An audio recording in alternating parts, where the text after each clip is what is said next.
नमस्कार, welcome to career 247। मैं हूं प्रशांत धवन। नाउ रिसेंटली कुछ ऐसा हुआ जिसको देख के लग रहा था कि भारत में शायद एक पॉलिटिकल अर्थक्वेक, पॉलिटिकल भूचाल आ जाएगा। यहां पर आप देख पाओगे आर्टिकल, ये कुछ ही घंटों पुराने आर्टिकल है। नीतीश कुमार की पॉलिटिकल पार्टी है जेडीयू। इनके जो चीफ है मणिपुर में, जो जेडीयू पॉलिटिकल पार्टी है, ये ना सिर्फ बिहार, कई और राज्यों में भी ये काफी हद तक एक्टिव है।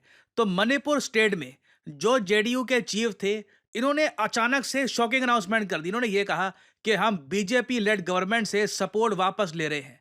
अचानक से देखिए, पूरे भारत में आप कह लीजिए जो लोग पॉलिटिक्स में रुचि रखते हैं, सडनली आप कह लीजिए सबको रिमाइंडर यहां पे आ गया। अरे, हम डोनाल्ड ट्रंप को देख रहे हैं, हम दुनिया में और बहुत कुछ हो रहा है, यूक्रेन रशिया को देख रहे हैं। इसी बीच हम ऑलमोस्ट भूल ही गए कि हमारे भारत में तो एक कोलिशन गवर्नमेंट चल रही है, गठबंधन की सरकार चल रही है।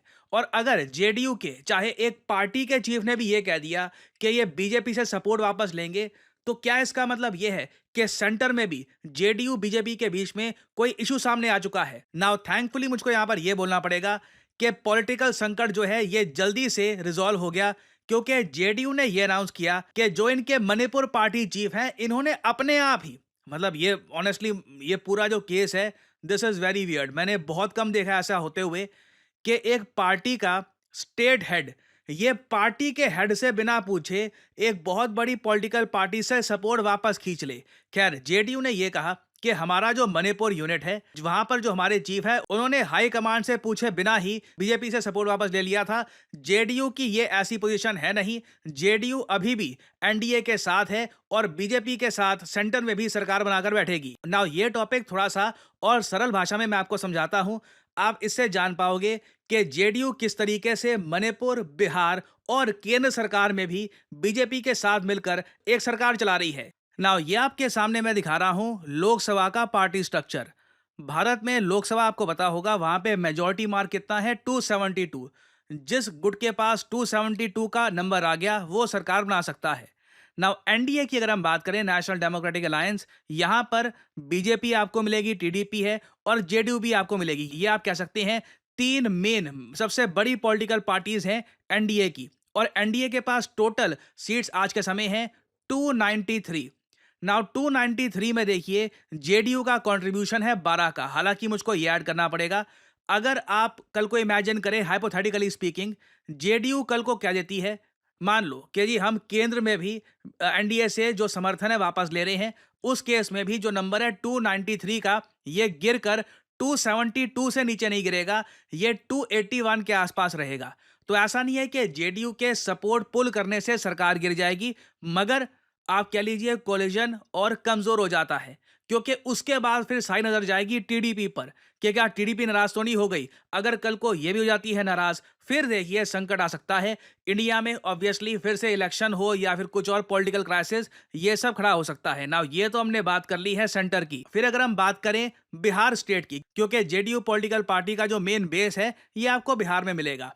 बिहार में भी आप अगर देखो तो आज के समय एनडीए की सरकार है और इस सरकार में भी बीजेपी और जेडीयू, ये दो मेन पॉलिटिकल पार्टीज आपको मिलेगी। बीजेपी की है 84 सीट्स और जेडीयू की है 48 सीट्स। यहां पर भी अगर कल को जेडीयू ने सपोर्ट पीछे खींच लिया, सीधा बिहार में उसी वक्त सरकार गिर जाएगी। नाउ अब हम आते हैं मणिपुर पे। नाउ मणिपुर राज्य यहाँ पे आपको दिख जाएगा, म्यांमार के साथ ये बॉर्डर शेयर करता है ये राज्य। और पिछले कई सालों से ये राज्य काफी न्यूज में है, क्योंकि इंटरनली काफी वायलेंस हुआ है यहाँ पर। बहुत ज़्यादा खराब न्यूज सामने आई है, कई लोग मारे गए हैं। नाउ इंटरेस्टिंग बात देखिए, मणिपुर में ना मार्च 2022 में हुए थे चुनाव, स्टेट इलेक्शंस।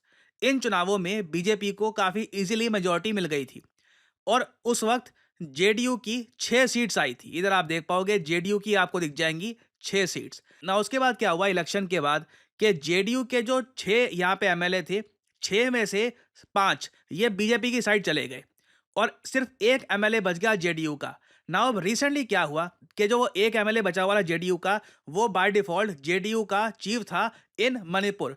उसने अचानक से अपने ही तरफ से एक लेटर पब्लिश कर दिया मीडिया में और यहां पर लिख दिया कि जेडीयू विड्रॉ कर देता है सपोर्ट टू बीजेपी गवर्नमेंट। जैसे ही ये लेटर सामने आया ना, सडनली एवरीवन वाज सरप्राइज्ड कि क्या इसका मतलब ये है कि जेडीयू बाकी जगह भी बीजेपी से सपोर्ट वापस ले लेगी। ना बाद में पता लगा कि यहां पर हुआ क्या है कि जेडीयू के मणिपुर चीफ ने सिर्फ अपनी तरफ से ही ये लेटर लिख दिया है, जैसे ही जेडीयू हाई कमांड को पता लगा कि ऐसा हुआ है, इमीडिएटली जेडीयू ने अपने मणिपुर चीफ को अपनी पोजीशन से हटा दिया और जेडीयू ने यह बात कंफर्म करी है कि चाहे बिहार हो चाहे केंद्र सरकार हो, दोनों जगह जेडीयू एनडीए का पार्ट रहकर सरकार बनाकर रखेगी। नाउ यहां पर देखिए, इमीडिएटली इस इशू पर इतने सारे आर्टिकल्स, इतनी सारी स्पेकुलेशन होनी इसलिए स्टार्ट हो गई थी क्योंकि नीतीश कुमार का देखिए पहले ट्रैक रिकॉर्ड रहा है। ये इन द पास्ट एनडीए छोड़ चुके हैं जब इनको कहीं और एक ज्यादा अच्छी अपॉर्चुनिटी मिली। और आपने एक बात नोट करी होगी कि आईएनडीआई अलायंस ये काफी बार नीतीश कुमार को कह चुकी है कि आप लोग अगर एनडीए को छोड़ के आईएनडीए अलायंस को ज्वाइन कर लेते हैं तो आपको हम प्राइम मिनिस्टर भी बना देंगे देश का। और ये बात 2024 में जेडीयू के लीडर ने ही मीडिया के सामने रखी थी कि जो इंडिया ब्लॉक है इसने ऑफर करी है PM post to Nitish Kumar. Now ये बात देखिए सामने रखना, ये भी अपने आप में पॉलिटिकल मूव होता है जिससे आप बीजेपी बाकी पॉलिटिकल पार्टीज को ये बताते हैं कि आपके पास अदर ऑप्शंस भी अवेलेबल हैं। तो देखिए, भारत में इस वक्त कोलिजन गवर्नमेंट चल रही है और टाइम टू टाइम ऐसी न्यूज आती रहेगी जिससे सडनली एक क्वेश्चन रेज होगा कि सरकार क्या स्ट्रांग है, क्या नंबर्स काफी हद तक इंटैक्ट हैं। अभी तक तो लग रहा है इंटैक्ट है जैसे मैंने आपको बताया, बट ये एक ऐसा टॉपिक है जो टाइम टू टाइम न्यूज में रहेगा। और याद रखिएगा, चुनाव अभी रिसेंटली 2024 में ही हुए हैं, अभी एक लंबा सफर तय करना है सरकार को। और कोलिजन गवर्नमेंट में हिस्टोरिकली आप अगर देखो, कभी ना कभी इश्यूज थोड़े बहुत आ जाते हैं। तो इस टॉपिक से रिलेटेड देखिए अपडेट्स अभी आती रहेंगी, तो इन द फ्यूचर मैं आपके लिए अपडेटेड वीडियोस लाता रहूंगा।